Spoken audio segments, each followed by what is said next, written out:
موت دنیا کی سب سے بڑی اور یقینی حقیقت ہے۔ زندگی کی منصوبہ بندی میں موت کو شامل نہیں کرتے۔ ہم کسی عزیز اور کسی جاننے والے کی موت کی خبر سنتے ہیں، ہم جھٹکے کھاتے ہیں، نفسیاتی خوف کا شکار ہو جاتے ہیں، اپنے گھر میں اکیلا نہیں رہ سکتے ہیں۔ موت کو یاد رکھنے والا انسان زندگی کو پہچان لیتا ہے، پرسکون زندگی گزارتا ہے۔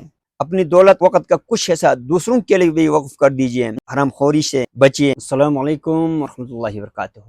ناظرین گرامی قدر، ہم زندگی کے ہر لمحے کے لیے منصوبہ بندی کرتے ہیں، تعلیم، ملازمت، شادی، کاروبار، حتیٰ کہ چھٹی اور سیر و تفریح کے لیے بھی ہم باقاعدہ منصوبہ بندی کرتے ہیں۔ اور المیہ دیکھیں، زندگی کی کسی بھی منصوبہ بندی میں، کسی بھی سرگرمی میں ہم موت کو شامل نہیں کرتے، کنسیڈر نہیں کرتے۔ اگرچہ کسی بھی وقت کسی کی کہیں پر بھی موت واقع ہو سکتی ہے، لیکن ہم کاروبار سے لے کر معاملات زندگی سے لے کر دنیا کی کسی بھی منصوبہ بندی میں ہم موت کو شامل نہیں کرتے۔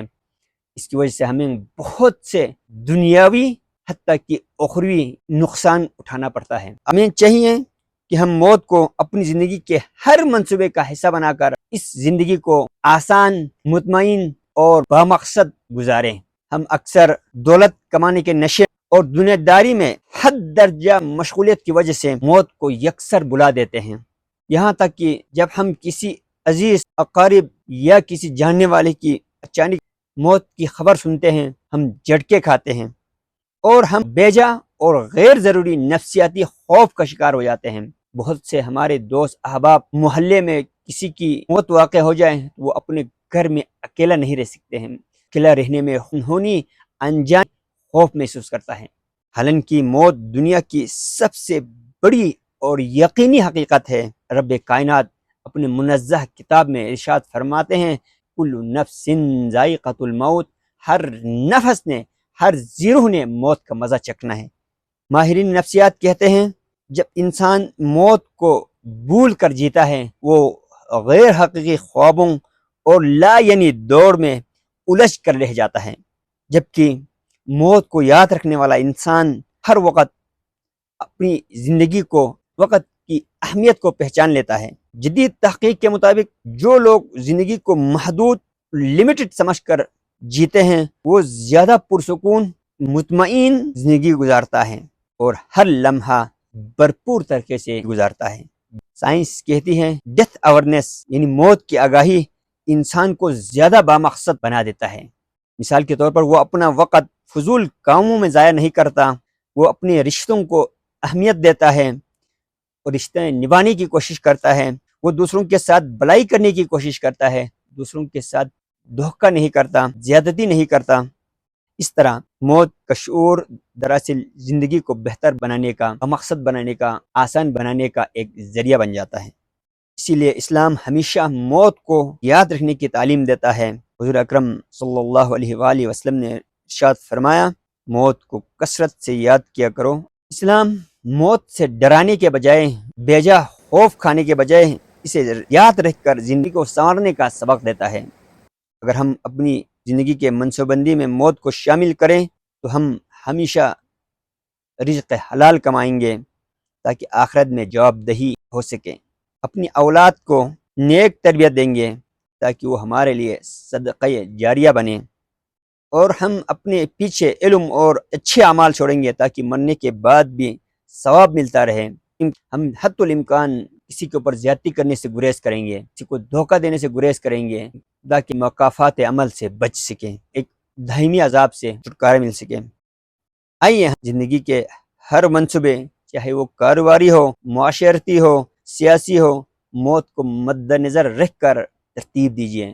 جتنا ممکن ہو نیکیاں جمع کیجیے، اچھا کام کیجیے، کیونکہ یہی آخرت کے اصل سرمایے ہیں۔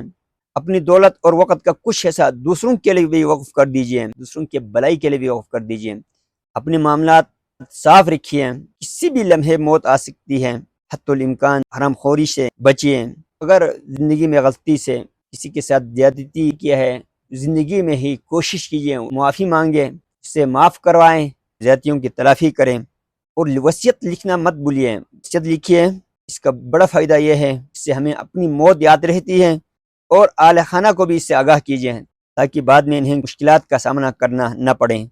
موت سے بھاگنے کے بجائے اگر ہم اپنی منصوبہ بندی کا حصہ بنائیں تو ہماری زندگیاں زیادہ آسان، بامقصد اور پرسکون اور متوازن ہو سکتی ہے۔ یاد رکھیے، زندگی کی کامیابی اس میں نہیں کہ ہم کتنا عرصہ جیتے ہیں، کیا کھاتے ہیں، کیا پہنتے ہیں، کس طرح کے مکان میں رہتے ہیں، بلکہ اس میں ہے کہ ہم نے موت کے بعد کی زندگی کی تیاری کے ساتھ اس دنیاوی زندگی کو کس طرح اطمینان کے ساتھ گزارا ہے۔ اپنی زندگی کو آسان بنانے کے لیے کتنی دیانتداری کے ساتھ محنت کی ہے، اور ہمیں کتنی آسانیاں اپنی زندگی میں میسر آئی ہے، اور ہم نے اپنی آسانیاں صرف کر کے کتنے دوسرے لوگوں کی زندگیوں میں آسانیاں پیدا کی ہیں۔ جائز طور پر اپنی زندگیوں کو آسان بنانے کی بھی کوشش کیجیے۔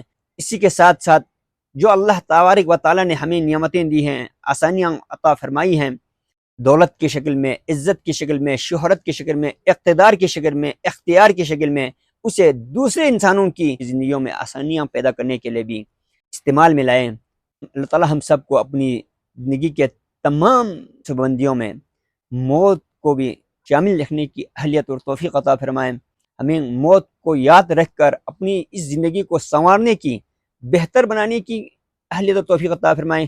ہمیں اپنی زندگیاں بہتر بنانے کے ساتھ ساتھ اپنے اطراف میں، ہمسائے میں، پڑوس میں، رشتہ داروں میں موجود غریب مسکینوں کی زندگیوں میں بھی آسانیاں پیدا کرنے کی اور اہلیت، توفیق اور وسائل عطا فرمائیں۔ اللہ تعالی ہمارا حامی و ناصر ہو۔ وما علینا الا البلاغ المبین۔ السلام علیکم ورحمۃ اللہ وبرکاتہ۔